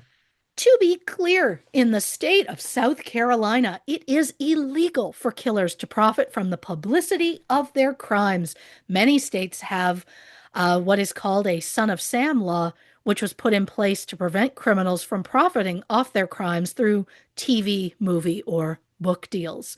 It was first enacted back in 1977 in response to serial killer David Berkowitz, aka Son of Sam, who was planning to sell a book about his crimes, which was estimated to make between $1 and $10 million. In 2026, those amounts would be closer to $5 and $54 million. Berkowitz would have received a third of the profits, with his legal team receiving the rest. So not only was Kohlhepp what he was doing incredibly gross, it was also illegal. And along with t-shirt ideas, Kohlhepp was also caught selling his autographs to people. He would sign a bunch of papers and then send them to someone on the outside who would then sell them for him. What kinds of things was he signing? Well, there were papers that read like, "What would Kohlhepp do? My Glock has serious anger issues and kill, kill again, and kill some more." Some of the other things he was caught signing included hand-drawn artwork, court records from his case, and autopsy reports of his victims, which is a level of darkness that I truly cannot comprehend. When Fox News broke the story, the prison had no clue. Prison officials said Kohlhepp's messages and mail had been monitored, and they just were not sure how all of this fell through the cracks. In response to the Fox investigation, in October 2025, Kohlhepp was moved to Supermax confinement in the prison, where he will remain indefinitely. Supermax means he will not be allowed a tablet, a phone, or any visitors, and he will only be allowed to leave his cell 1 hour every day. And to that I say, he killed 7 people and brutalized at least 2 others. Why wasn't he given zero privileges to begin with? Why was he ever allowed to use a prison issued tablet? This isn't time off or a vacation. He should be stuck in his cell with nothing to do all the time. This is meant to be a punishment. The idea that this monster is spending his days playing fucking Angry Birds or some shit enrages me. Reporting for True Crime and Cocktails, I'm fired up. You know, it's been a minute since I feel like you've gotten this fired up. What a gift. Yeah, it enrages me. It enrages me. I don't disagree. Why Well, does he have listen. a tablet? Yeah, lots of questions. Well, listen, let's hit the can, grab a drink. We'll be back to discuss more on the Todd Kohlhepp episode of True Crime and Cocktails. Clap two on three. One, two, three. Well, Welcome back to this episode of True Crime and Cocktails. We're, of course, discussing the Todd Kohlhepp episode of the show. You know what's funny is like this happens on the show sometimes where like you'll be telling me a story and I'm like, why does this sound so familiar? And then the Amazon reviews came and I was like, I knew this story. Of Hmm. course. I feel like I may have brought this up to you at some point 2 to 3 years ago. I feel like in all when I was making my notes, it was late where I heard when I heard about the Amazon part, and as soon as I heard about it, I was like, oh, I think this is why I picked Yep. this episode. And then I was just like, but I didn't leave myself a note of why. I just there's the name. And I was like, Well, and okay, here skipping we ahead go. to that for a second, like the level of narcissism, like this man thinking I can literally make reviews on these items I purchased to either entrap or actually kill people. And I can make these quote joke reviews that are actually real. Like that's a level of balls that's crazy. It's so gross. Like literally thinking he's so smart and he's so above the law and he's so funny. Yeah. Gross. Oh yeah. I'm actually glad he's pretty much just alone now. Yeah. I, I think he deserves it. Oh God, yeah. All right. You said peach population, which made me think of have your pets spayed or neutered. Help control the pet population. Have your pets spayed or neutered. Goodbye, everybody. Bob Barker, which made me think this. Have you seen the clips? There's a documentary that came out that apparently Bob Barker problematic Okay, what level of problematic with problematic with ladies? with the ladies. Damn it. What kind of problematic was I okay with? Like No, what? probably not. And I think there was None. also some Oh, racism. I haven't watched the documentary yet, oh, but all I'm saying is put that one in your tickle trunk. You know what I mean? oh. It's tough when it's someone that you grew up with. I know. But there's nothing sacred, man. Nothing is sacred. No, nothing but Dolly. Nothing but Dolly. Well, but listen, there's other women that are non-problematic. Sure. I'm not saying it's only men. I'm just saying often a man. Yeah, I'm trying so hard to think of a good one. I'm pretty sure um John Candy. Yes. I'm pretty sure Marty Short. I've been Yes. calling him Marty. You've been throwing it around like your friends, and I'm not opposed. I've been watching so many older movies that they keep popping up. Yeah. There's a And new documentary. There's a Martin Short documentary. I think it oh, just came out today. oh well, I'm gonna need to see that. I've also been like trying to pump myself up to watch the John Candy one, but I know I'm gonna fall apart. Oh, it's sad, but So I'm beautiful. so I'm just I don't know if I'm there. I don't know if when I'm gonna get there, but I think it would what a day. I should spend an afternoon where I'm watching that and Marty. I think they just should be together. Yeah, absolutely. No, why not? Why not? Um, Amateur arborist will never leave my brain. It's the fact that I had forgotten that in my notes I'd written that somebody was an amateur botanist. And then just before that called myself an amateur arborist. I my appreciation for trees and ducks has increased in the last couple of years. You love ducks. I'm appreciating more of nature around me. There we go. Well, you brought up crevice spiny lizards. Yeah. So that there you go. That's who we're Yeah. talking about. I mean, Look at that little roly-poly belly. I do love that. I'm I do love that. obsessed. I think that these I haven't clicked on any sort of link about these guys, but I think that they are in California because I've seen ones on my property that look like that. Oh, Yeah. I'm always charmed when a lizard comes to say hello. Sometimes they'll just greet me on my front porch. and see, that's something I love for you. Yeah. I would scream.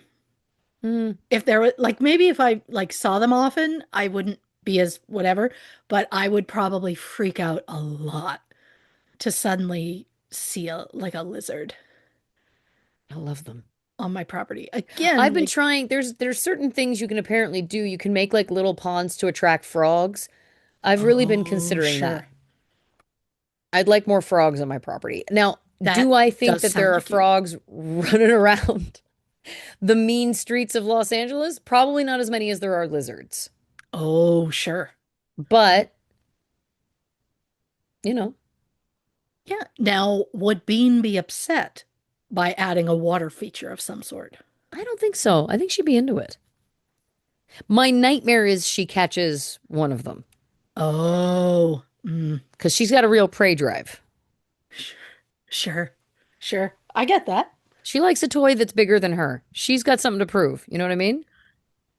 I've got that. I Same get reason that. I never want to see her actually tango with a squirrel because I'm telling you who's going to lose, and it's not Bean. Um, I'm going to be honest with you. Mm-hmm. Writing at the angle I was in was very difficult, and these notes are about to get illegible. So this is going to be a fun ride for all of us. I can't wait. Yeah.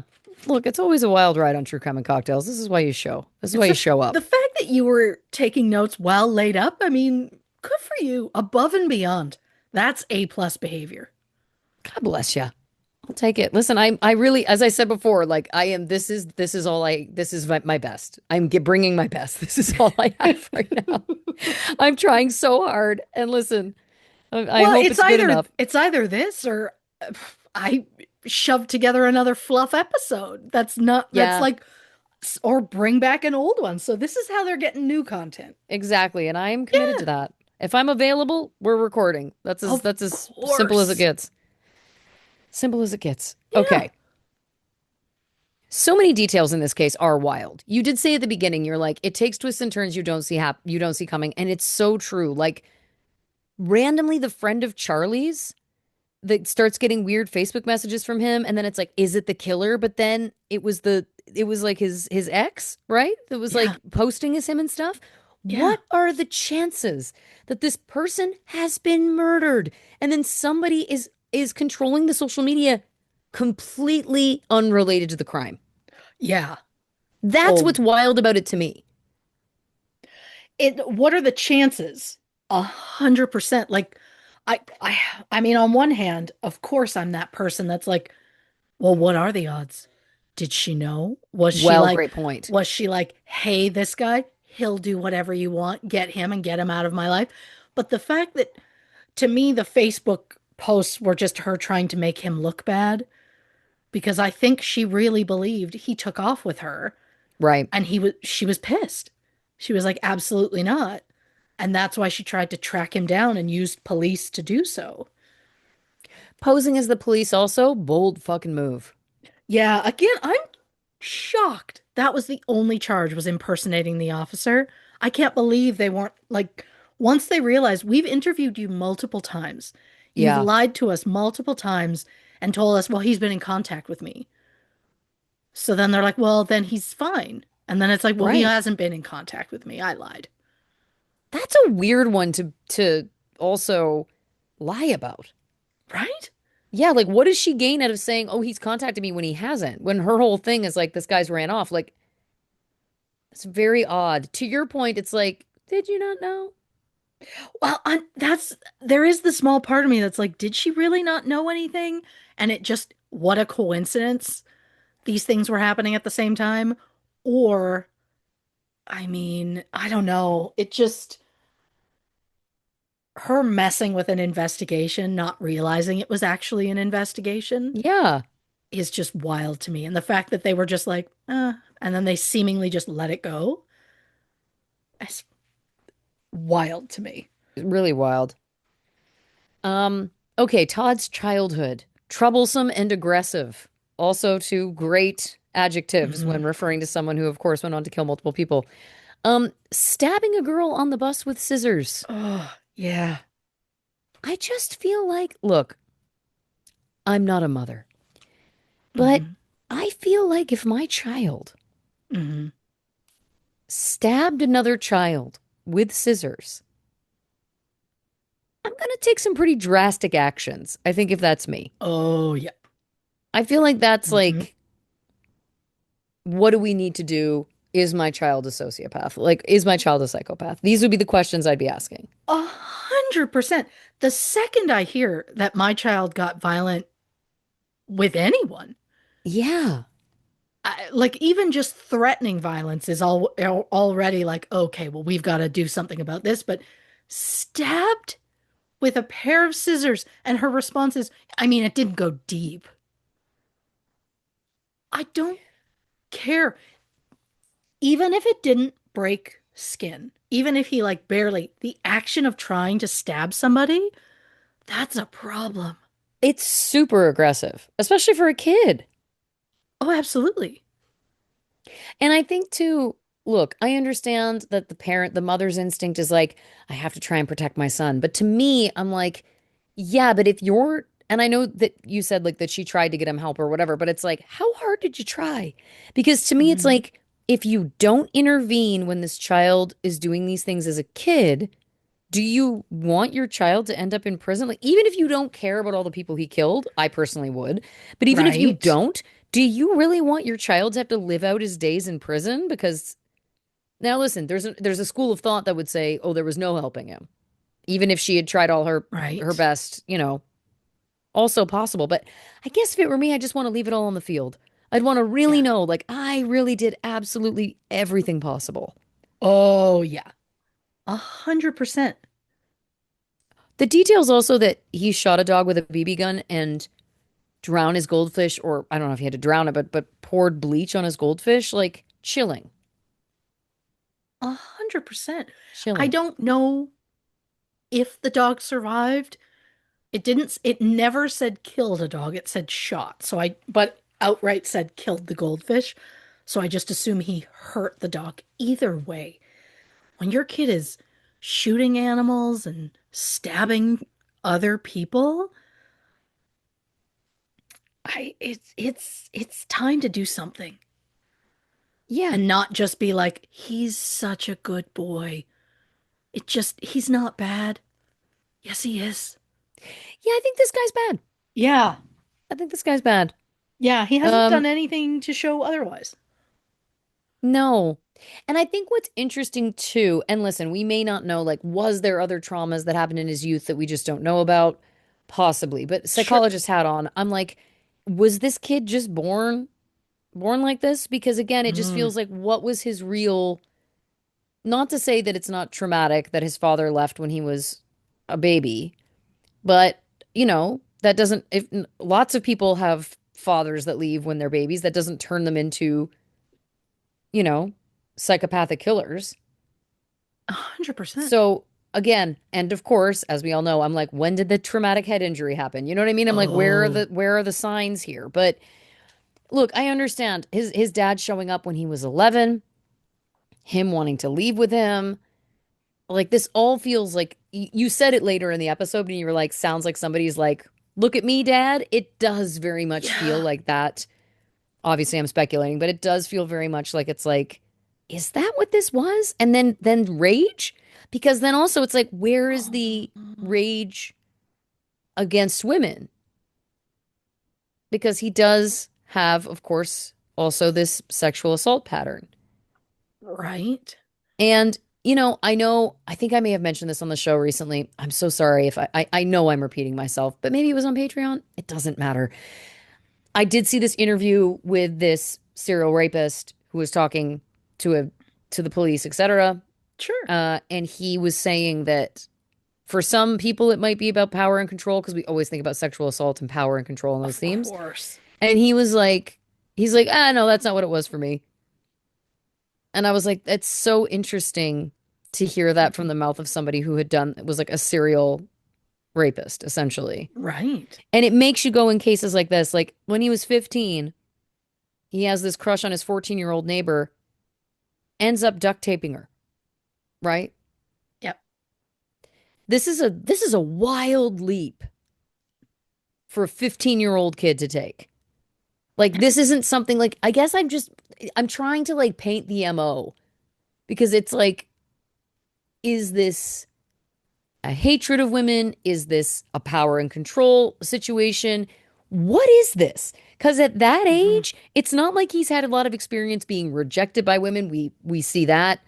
We've heard Right. about that on the show multiple times. Like, not that that's, by the way, there's no excuse that would be justifiable, to be clear. I'm not suggesting that. It's more just trying to understand like what motivated this person.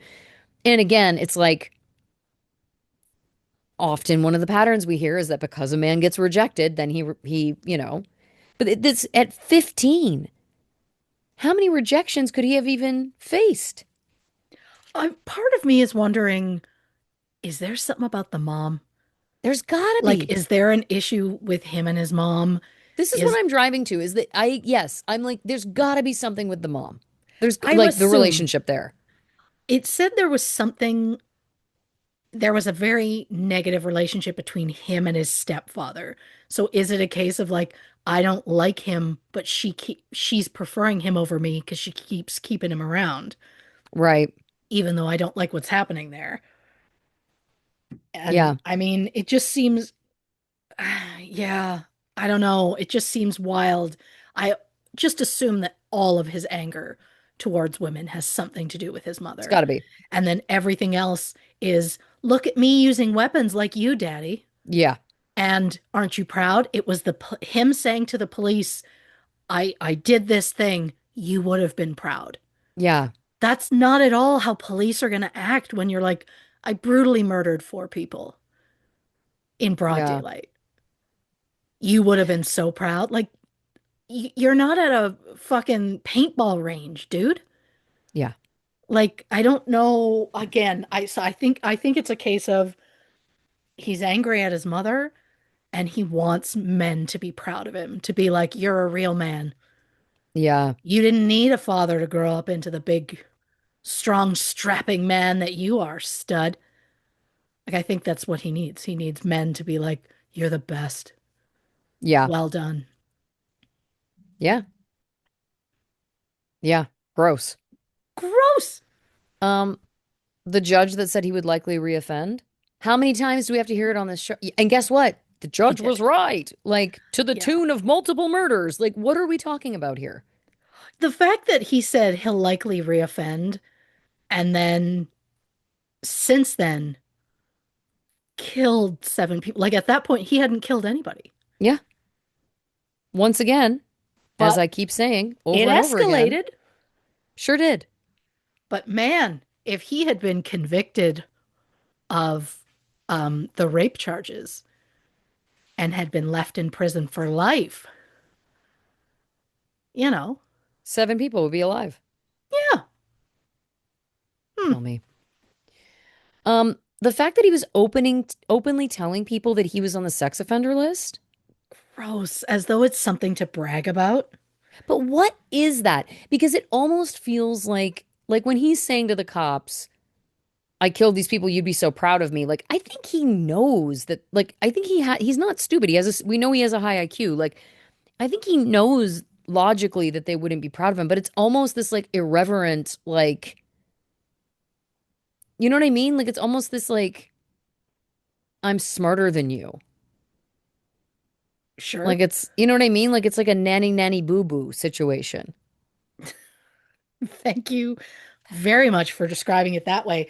Yeah, I can't help but wonder, is it just like, does he think it makes him look like what a badass? I Like, don't know. does he think that? Where it's like, how cool am I? And it's like, not at all. Not at all, bro. You're kind of a lot of a fucking loser, if I may. Yeah. Yeah. Ugh. Okay. Um, what else is here? Yeah, some of these are just completely illegible. I have no idea what that says. Doesn't matter. Doesn't matter. Um, flipping the page because again, I'm like, oh, nothing on that one. But I also star the things that I want to make sure I bring up. Of course. Aha. So the fact that the cops were like, I'm skipping ahead now, but the fact that cops were like, he knew things only the killer would know. So that was, how they knew he was Sure. potentially responsible for those crimes. The detail of he would wear 2 pairs of gloves when loading a gun in case he committed a crime. Yep. So this man is just like living out his days like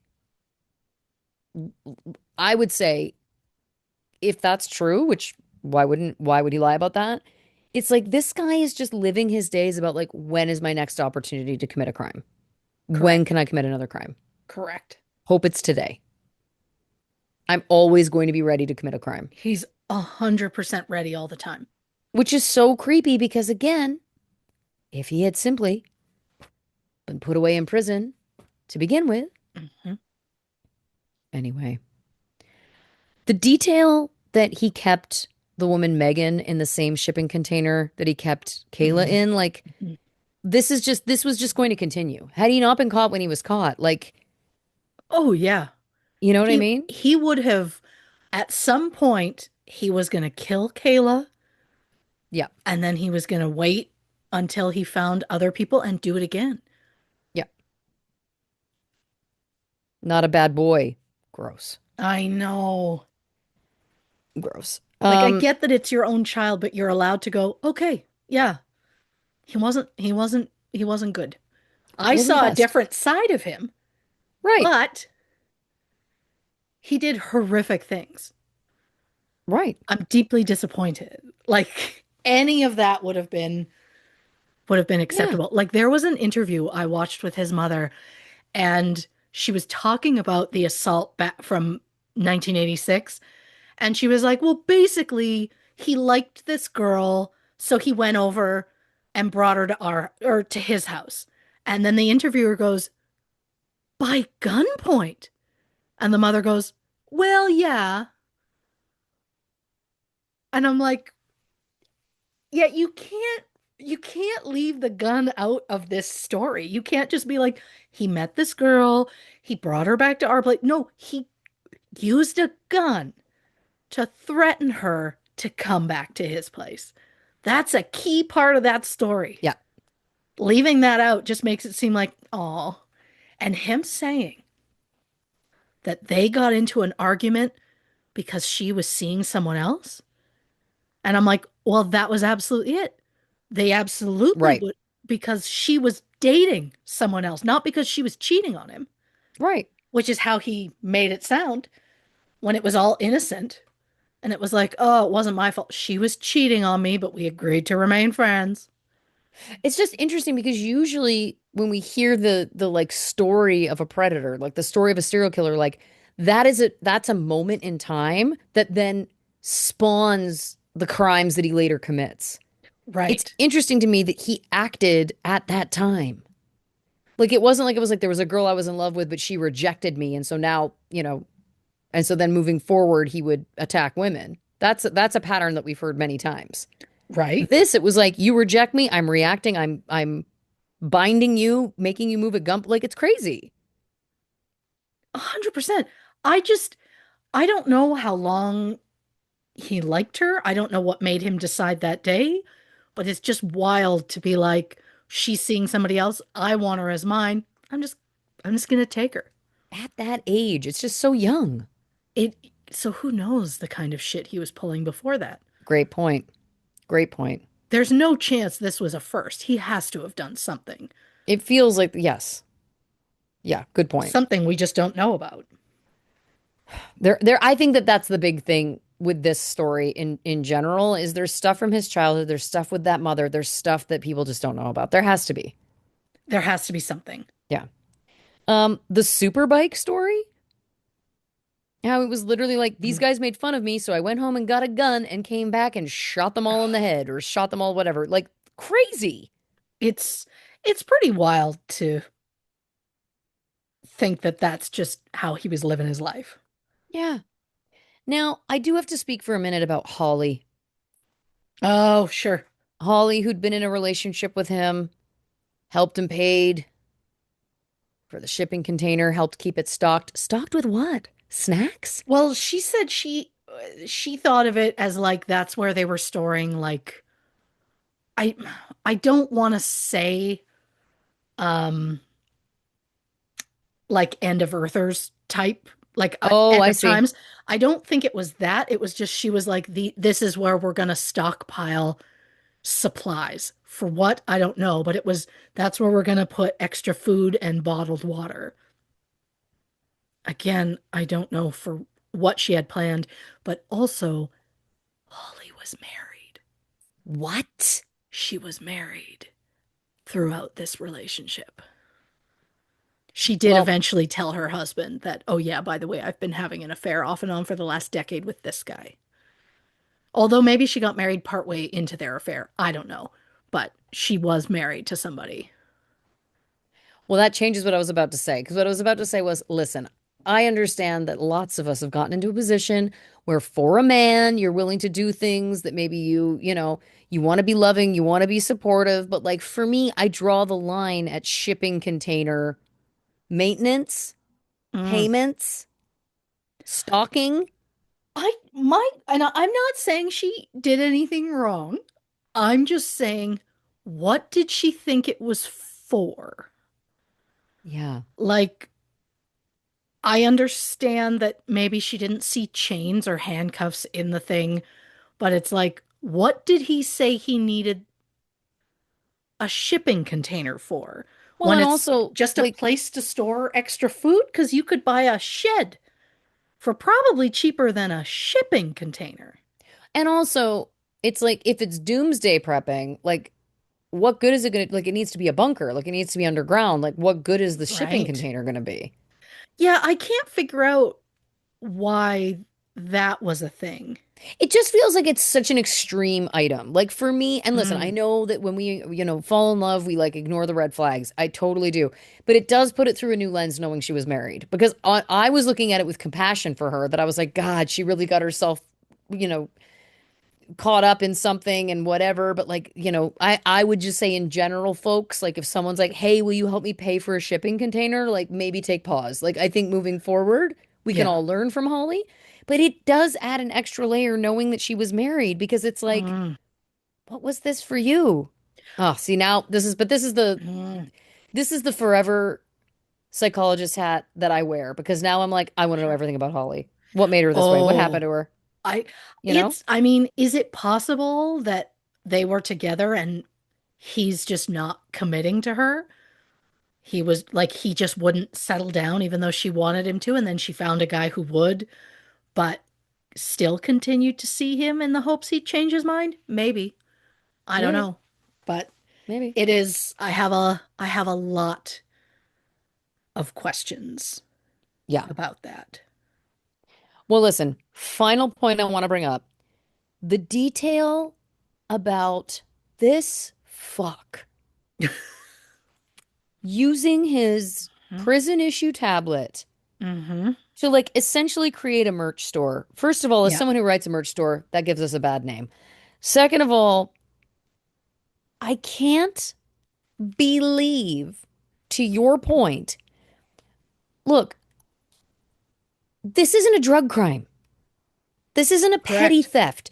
This isn't like there are lots of crimes where I can feel very comfortable with someone in prison having access to a tablet. Lots of crimes. Sure. Murdering 7 people, raping several, I mean, two that we know about, obviously more, and more deaths, more Yeah. murders. I'd say maybe no. I'd say maybe no. And to Yeah. your point, he gets it taken away, so then he got moved to Supermax where there's no tablet, no visitors. He gets 1 hour out of the cell a day. Why wasn't he there to begin with? This man 100%. bragged about being a sex offender. He bragged to the police about murder. Yeah. I don't want to sound, look, I don't want to sound like an old person who's maybe, on the other side politically than I am, but I'll just say this. I think it's too soft on crime. I said it out loud. I said it out Mhm. loud. I think when you're someone who's convicted of multiple murders and sexual assaults, and Yeah. there's absolutely no question, Hmm. no problem about you rotting in solitary. I don't. And people could say, oh, think of the humanity. I don't feel it for that man. No. I don't. And I know you could No. say, oh, well, we should rise above. We should be bigger people. I hear all the No. arguments. Not for a serial killer and serial rapist. Nope. Nope. 100%. If he ever gets it back, I mean, I hope to never hear about this man again, so I don't Absolutely. plan on looking into it. But if he ever gets it back, the rage I would feel. Yes. He was caught autographing the autopsy reports of his victims. That It's is not just a good person. He doesn't no, deserve nice things. no, I don't no. care if he's bored. Maybe he just needs to sit in it and think of what an absolute pile of shit he is. Sit and think about what you did. Yes. Yes. I Now, just again, can't. I think that he's also a great example of like, I don't think this is someone who's like, I don't know that you can rehabilitate a serial killer. I don't think you No. can. I don't No. think you can. The fact that he did 15 years in prison and got out and did worse Yeah. than what he did while to get in for the first time. So prison's not a deterrent. This man will never change. No, no. And yeah, I think autographing autopsy reports or photos, likely both. I thought it was just the reports, Got it. but No, yeah. no, I wanted to Not make that sure I that's didn't any better, but miss no. No, no, either way is fucking dark. That's one of the darkest things I feel like I've heard. oh, it's bad. It's It's bad. bad. And to Yeah. me, again, it's like this man was autographing and selling. And you know what I say to that? Who the fuck is buying these things? What Dark. are you doing? Yeah. Touch Dark. grass. What are you doing? Yeah. And also, what's he doing with money? Like I know you can like get things through what is it, like a commissary in Yeah, the prison or whatever. But like what would he do with tons of money? great question. I think it's not about the money. He's just again his ego is insane. Yes. He's just such a piece of shit. Yeah. Yeah, he's up there. Again, I think autographing autopsy reports of your victims and selling them is one of the darkest things I've ever heard on this show. And we've heard a lot of dark shit on this show. Oh yeah. Yeah. Well, listen, Christy Oxborrow, fantastic work as always. I'm going to get that report card together, but get good news, A plus on this one. I I appreciate it. And I'll take it. I'll take it. Oh my God, report cards. Yeah. Sounds like Yeah. you lived for them. Well, it sounds like I have some coloring pages I need to maybe send in. Just just for the art grade. I understand. I understand. Yeah. And we thank you, dear listeners, for joining us on this wild ride. If you haven't already, give us a follow on the socials on Instagram, Facebook, and YouTube at True Crime and Cocktails, on Twitter at Not Detectives. If you'd like some bonus content, go over to patreon.com/True Crime and Cocktails to learn more about our subscription-based service over there. And of course, the only place for official True Crime and Cocktails merch is, of course, truecrewmerch.com. So check that out as well. And my single FAFO is streaming now. Let's go. Let's listen. Let's stream it as much as we can. I'm running a contest. If you'd like to learn more about that, go over to my TikTok and or sign up for my mailing list. There you go. Christy, do you want to tell the people about next week's episode? On the next True Crime and Cocktails, Catherine Knight. Catherine Knight. Don't know anything about that case. Can't wait to learn about it from my best gal. Hopefully back at the kitchen table because my toe will have healed.